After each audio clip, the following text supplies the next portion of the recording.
Thank you for being here today. Let's begin by understanding something fundamental, not motivational fluff, but science-backed truth. Each one of us is walking around with a brain and body highly adaptable, designed by evolution not just to survive, but to transform, to level up. But here's the thing, the brain doesn't change unless it's forced to. It resists discomfort, avoids risk, clings to the familiar. And that's where today's message begins. We're going to talk about what it means neurologically, physiologically, and psychologically to force yourself to level up. Not wait, not wish, not wander, force. Because willpower is not infinite, motivation comes and goes, and the nervous system only rewires under pressure, under intensity, under deliberate, focused action. We'll look at how real change is built not just by inspiration, but by driving your system into states that trigger adaptation. This is not about hype. It's about protocols, tools, habits. It's about pushing past the threshold where growth actually begins. This is how you train your dopamine system, how you engage neuroplasticity, how you build grit at the level of your circuitry. Discomfort is the trigger for real growth. Lean into it deliberately. Most people instinctively avoid discomfort. It's wired into us.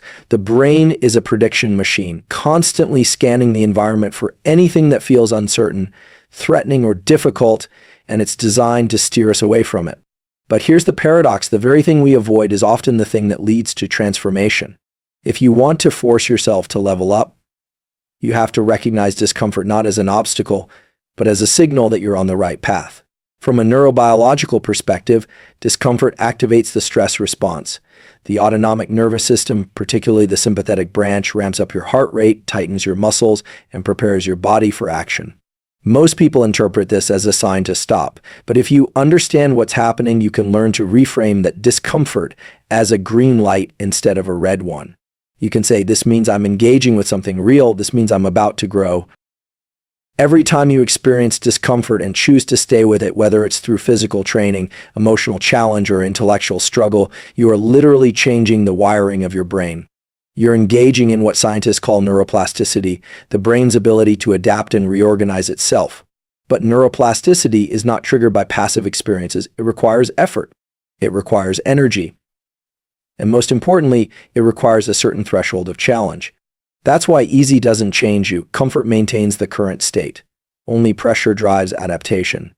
This is true at every level of human performance. Whether you're learning a new skill, overcoming fear, or building resilience, you must place your system under stress and allow it to adapt through repetition and exposure. When you avoid discomfort, you send a message to your nervous system that this sensation equals danger. The more you avoid, the more sensitive you become to challenge. This creates a feedback loop that makes discomfort feel even more intolerable.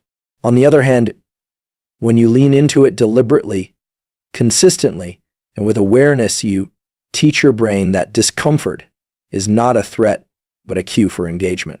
Over time, your threshold increases. What used to feel overwhelming begins to feel manageable. You expand your capacity by confronting your edges, not by staying inside your zone of familiarity. This is how athletes build endurance, how leaders build emotional intelligence, how creators push through resistance, and how anyone becomes more than they were yesterday. There's also a deeper chemical process at work here. When you encounter discomfort and push through, your brain starts to release dopamine, not just when you succeed, but while you're engaging in the struggle. This is a critical shift. Most people are conditioned to chase the reward, to wait for the result before they feel good. But if you learn to associate the process, the grind, the repetition, the difficult steps with progress, your brain starts reinforcing the effort itself. This creates a powerful loop where discomfort becomes desirable, not because it feels good in the moment, but because you've taught your brain that it leads to evolution.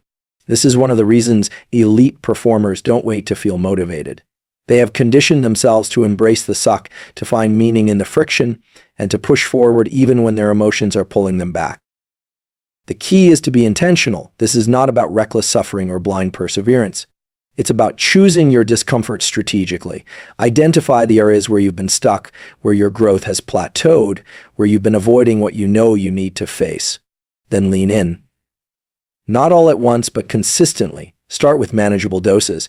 Increase the pressure as your capacity builds. Use breathwork, visualization, or even cold exposure to train your nervous system to remain calm under challenge.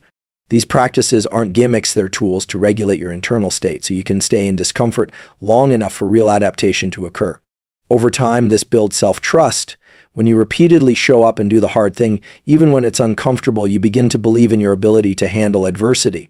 That confidence is earned, not imagined, and it only comes from leaning into what you would rather avoid.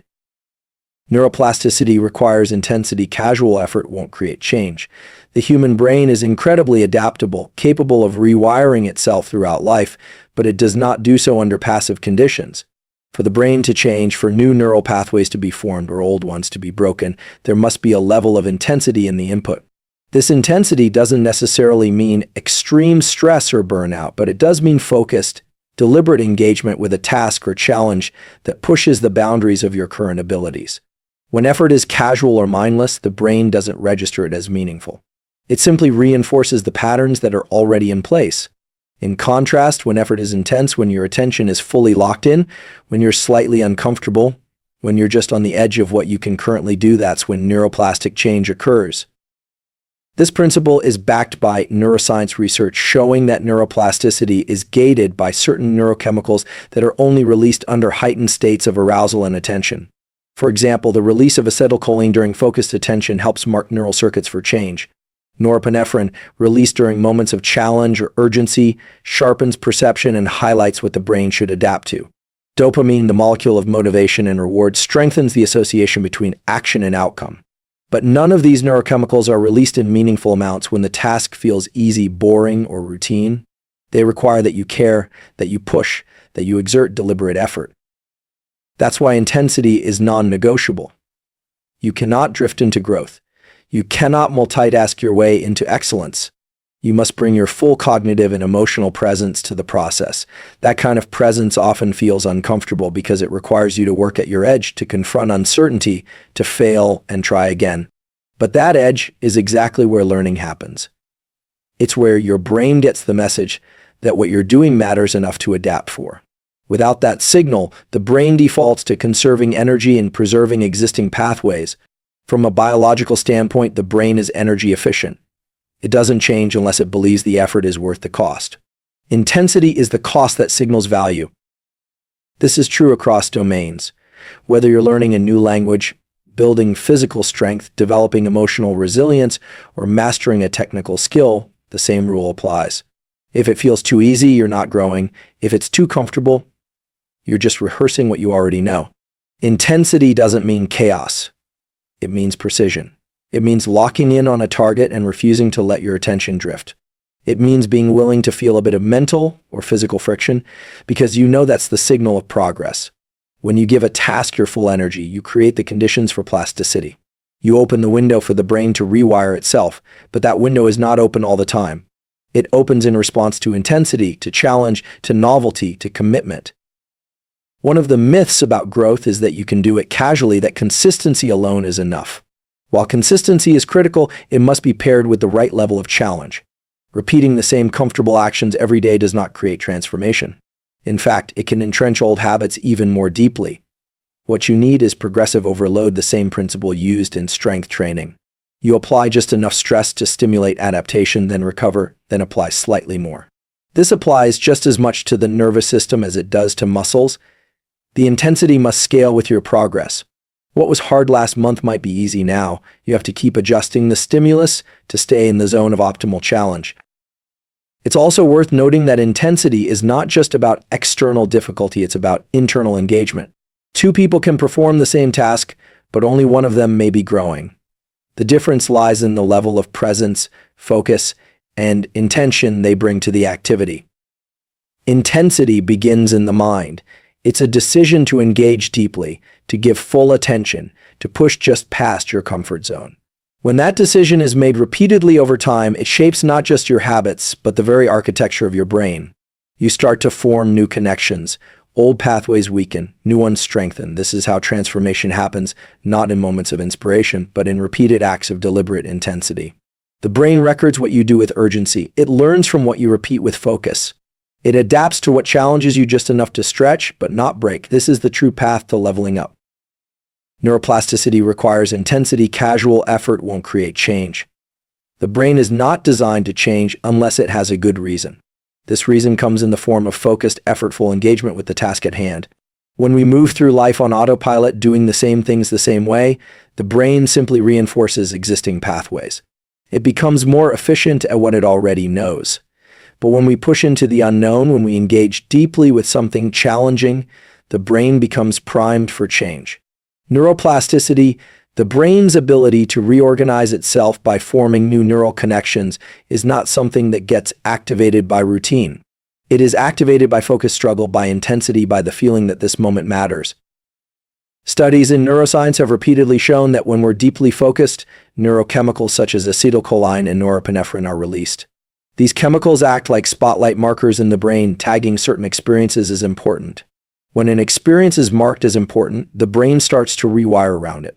But if your attention is scattered, if you're scrolling through your phone while trying to learn, if you're halfway committed, those neurochemical signals don't fire in the same way. The brain doesn't register that anything significant is happening, and therefore it doesn't prioritize change. The key variable here is intensity, how deeply you're engaged, how emotionally invested you are, how hard you're pushing against your limits. Most people believe repetition alone creates mastery, but repetition without intensity is simply habit. It maintains the status quo. Intensity changes the status quo. This doesn't mean you need to suffer or push to exhaustion every time. What it means is that the effort has to feel real. It needs to push you beyond what's automatic. It needs to trigger your full attention. In that narrow space where things are difficult enough to be challenging but not so hard that they're overwhelming is where plasticity thrives. This zone of optimal challenge is often uncomfortable, which is why many people avoid it. But it's also the zone where the most transformation takes place. When you practice something just outside your current ability with deliberate focus, you signal to the brain that this is an area that needs improvement. Whether you're learning a new skill, trying to shift your mindset, or training your body, the principle is the same. The signal for change is intensity. This intensity must be repeated, but not mechanical. You don't grow by simply showing up, you grow by showing up and pushing at your edge. You grow by staying fully present in the discomfort, not checking out or numbing the experience. Presence amplifies neuroplasticity. Distraction blunts it. The body and brain are systems designed to become more efficient. If you do the same task in the same way with the same level of energy, the system adapts by doing it with less effort. That's efficiency, not growth. Growth comes when the system is challenged in new ways. In physical training, this is known as progressive overload, continually increasing the demand to stimulate adaptation. The same principle applies to the brain. If you want to build new patterns of thinking, feeling, or acting, you have to raise the demand. You have to push harder, not recklessly, but strategically. Intensity doesn't mean chaos. It means deliberate friction. It means doing something that requires you to stretch, to stay alert, to be fully engaged. One of the clearest signs that you're operating at the right level of intensity is when you feel resistance and focus at the same time. You're struggling, but you're in it. You're tired, but you're learning. You're making mistakes, but they're purposeful. This is the kind of learning that leads to transformation. This is the kind of struggle that teaches the brain to rewire itself. There's also an emotional layer to this process. Intensity carries meaning. When you care about something deeply, you work harder. You focus more. Emotionally charged experiences are more likely to lead to lasting change because they activate the limbic system, which works in tandem with the neocortex to encode memories and behaviors. This is why growth often comes through challenges that feel personal. You can't phone it in. You can't half-heartedly participate and expect the brain to adapt. You have to be all in. You have to care. You have to push. Casual effort is comforting because it feels safe, but safety rarely leads to growth. If you want to force yourself to level up, you have to stop doing what's comfortable and start doing what's required. What's required is intensity, not random bursts, but sustained, focused, and emotionally committed action that pushes you to your threshold and forces your brain to respond. This is the zone where change happens. Your dopamine system is trainable, learned to crave challenge, not comfort. Most people misunderstand dopamine, thinking it's only about pleasure or rewards, but in reality, dopamine is about motivation, drive, and the anticipation of future outcomes. It's the molecule that fuels effort and helps determine what you pursue and how hard you pursue it. What's powerful about this system is that it's not fixed. It's adaptable. The way you engage with challenges, setbacks, victories, and even your self-talk can recondition your dopamine system to respond differently. You can actually teach your brain to release dopamine, not just when you achieve something, but during the process of striving for it, especially when the task is difficult or uncertain. The real power lies in decoupling dopamine from outcomes and anchoring it to effort. This is how high performers build sustainable drive. They learn to derive satisfaction not just from finishing the race, but from running it well. When your brain starts to associate hard work, focus, and delayed gratification with dopamine release, you become more resilient, more persistent, and more internally motivated. You stop needing constant external rewards or validation because your brain is rewarding you for showing up and engaging deeply, not just for winning. This creates a powerful loop, one where challenge becomes attractive rather than threatening. Training your dopamine system starts with awareness. Notice what gives you a spike in motivation and what depletes you. If your dopamine is constantly being hijacked by cheap rewards like social media, junk food, or mindless entertainment, your baseline levels start to drop. You become less sensitive to real challenges and more dependent on quick fixes. Over time, this rewires your motivation away from long-term growth and toward instant gratification. But you can reverse that. You can reset your baseline by removing low-effort, high-reward activities and replacing them with high-effort, high-meaning actions. The beginning might feel dull or difficult, but your brain adapts quickly. Within days or weeks, your nervous system starts to respond more positively to the effortful path. You can also amplify this process by pairing effort with language. The way you talk to yourself during a difficult task has a direct impact on your dopamine circuitry. Saying things like "this is hard, and that's exactly why I'm doing it" sends a signal to your brain that effort is meaningful. That signal, repeated often enough, begins to associate difficulty with growth. Over time, you start craving the very things you used to avoid, not because they get easier, but because your perception of them changes. They go from feeling like obstacles to feeling like opportunities. This is a neurochemical reframe. You're not forcing yourself with willpower alone, you're shifting how your brain experiences challenge at the level of its reward system. Another key element in training your dopamine system is delayed gratification. Dopamine spikes in anticipation of reward, not just at the moment of receiving it. When you stretch out that anticipation and hold off on the reward, you actually strengthen the dopamine signal. This is why setting goals, tracking progress, and building rituals around delayed rewards can be so powerful. You teach your brain to enjoy the pursuit, not just the prize.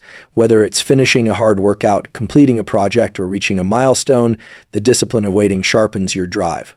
You become less reactive, more focused, and more in control of your emotional energy. It's also important to understand that dopamine is finite in the short term.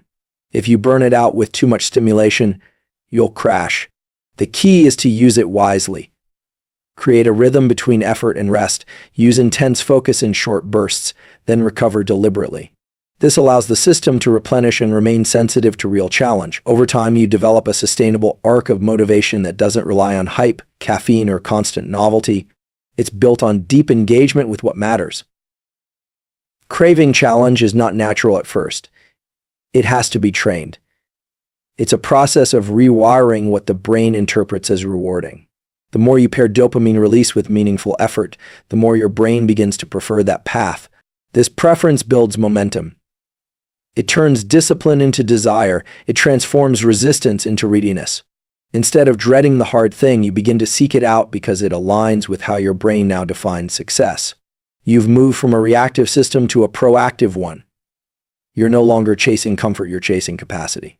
And that shift is the foundation of personal evolution. Focused action beats scattered motivation. Structure creates momentum.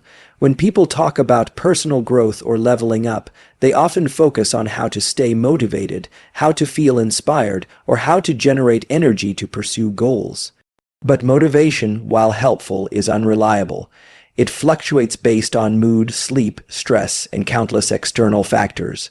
What creates consistent progress is not the intensity of your motivation, but the clarity and precision of your actions. Focused action removes the guesswork. It eliminates decision fatigue. It provides a framework for your nervous system to build habits and momentum through repetition and direction. When you operate with focus, your brain understands what to prioritize, how to allocate attention, and when to engage fully. The human brain thrives on structure. It uses routines and patterns to preserve energy and improve efficiency. But if those patterns are chaotic or inconsistent, the brain remains in a reactive state. It can't build forward momentum because it doesn't have a stable path to follow. This is why scattered effort rarely leads to transformation. You can work hard, but if your energy is divided across too many directions, you don't gain traction in any. Focused action means deciding exactly what matters most, setting boundaries around it, and creating a repeatable system to engage with it deeply. That structure becomes your anchor. It protects your energy, reduces distraction, and turns high-effort moments into rituals that fuel long-term change. Momentum is not created by occasional bursts of inspiration. It's built by showing up to the same hard thing over and over until the effort compounds. This requires you to remove friction from your environment. Instead of relying on willpower each time you want to act, you engineer your context to support the action automatically. If your focus is building a new skill, that means blocking off time, turning off distractions, organizing your space, and keeping your tools within reach. If your focus is physical transformation, it means scheduling workouts, planning meals, and eliminating decision fatigue in the daily routine. Every detail matters. Structure reduces resistance. It doesn't make the work easy, but it makes it more automatic. And once effort becomes automatic, momentum accelerates. Focused action also leverages the brain's natural preference for single tasking. The prefrontal cortex, which is responsible for executive functions like planning, decision making, and deep thinking, operates best when it's engaged in one meaningful task at a time. Multitasking dilutes the signal. It reduces your cognitive horsepower. When your attention is split, your output suffers and your brain doesn't encode the experience in a way that promotes learning or growth. But when you give one task your full presence, especially one that's connected to your long-term goals, you trigger deep engagement. You feel what psychologists call flow. This flow state is where time compresses, action becomes intuitive, and progress accelerates. You cannot enter flow from chaos. You get there through intentional focus. Structure also helps in managing emotional resistance. Everyone encounters self-doubt, procrastination, and internal friction when trying to grow. But when you have a plan, a clear, defined structure, those emotions have less power. You don't need to debate whether you feel like taking action. You just follow the system. The discipline becomes mechanical in the best way possible. You create a container that holds your energy and channels it toward progress. Over time, that structure rewires your identity. You begin to see yourself not just as someone who wants to improve, but as someone who executes consistently. Identity follows behavior, and behavior is shaped by systems. Another key benefit of focused action is that it gives you immediate feedback. When your actions are structured and specific, you can measure progress in real time. You know what's working and what's not. You can adjust the system, you can refine your strategy, but when you operate from scattered motivation, feedback is blurry. It's hard to know what caused a result or why something didn't work. Structure brings clarity. Clarity empowers adjustment. Adjustment fuels refinement, which drives continuous improvement. This loop becomes self-sustaining. Even your neurochemistry responds differently to focused action. Dopamine, the molecule of motivation, is released not just at the achievement of a goal, but throughout the process of pursuing it, especially when the path is clear and the effort feels aligned with a purpose. Every time you complete a step in your structured system, you get a small dopamine hit that reinforces the behavior. That's how habits are built, not by forcing motivation, but by aligning action with structure and reward. Over time, the brain learns that focused action feels good, and that forward movement is worth the effort. The key is to eliminate ambiguity, know what the next step is, know when and where you will take it. Make the action specific enough that it requires no thought to begin. The more you remove decision-making from the front end of your process, the more energy you preserve for execution. Focus becomes your default setting, not because you're inspired every day, but because you've built a system that supports your goals even when motivation is absent. Discomfort is not your enemy, it's the doorway to adaptation. The nervous system is built to respond to signals from the environment, and one of the most powerful signals it receives is discomfort, physical strain, emotional friction, mental fatigue. These are not signs that you should stop. They're signs that change is taking place. The body and brain both use stress as a trigger for adaptation. When the system is challenged, it recalibrates. It breaks down old patterns, weakens inefficient circuits, and begins the construction of stronger, more efficient ones. But none of this happens unless there is stress, unless there is discomfort, unless there is a clear signal that the current state is not sufficient to meet the demands being placed on it. The modern mindset often treats discomfort as a problem to avoid. We chase ease, convenience, and relief, but the systems that govern growth, whether biological, neurological, or psychological, are activated by tension, not by comfort. When you feel resistance, that's a sign that you're entering the growth zone. It's where old habits are being challenged. It's where your assumptions are being tested. It's where your energy systems are being forced to level up. You don't get stronger by doing what's easy. You get stronger by encountering the edge of your capacity and choosing to stay there, to work there, to build from that space of tension. This doesn't mean reckless suffering. It means intelligent exposure to challenge. You don't need to drown in stress to grow. You just need to meet the right amount of resistance at the right time and engage with it fully. This is known in neuroscience as the zone of proximal development. It's the sweet spot where you're outside your comfort zone but not so far beyond it that you shut down. That's where neuroplasticity kicks in. That's where your brain gets the message. This is important, this is new, this is necessary. And so it adapts. The key is your relationship to discomfort. If you see it as a threat, your body will resist it. Your brain will default to escape. Your emotions will amplify the sense of urgency to quit. But if you reframe discomfort as a sign of growth, as a necessary part of the adaptation process, your nervous system learns to regulate around it. You stay calm, you stay engaged. You recognize the feeling not as something to avoid, but as a marker that you're in the right place. This reframing is not just psychological, it's physiological.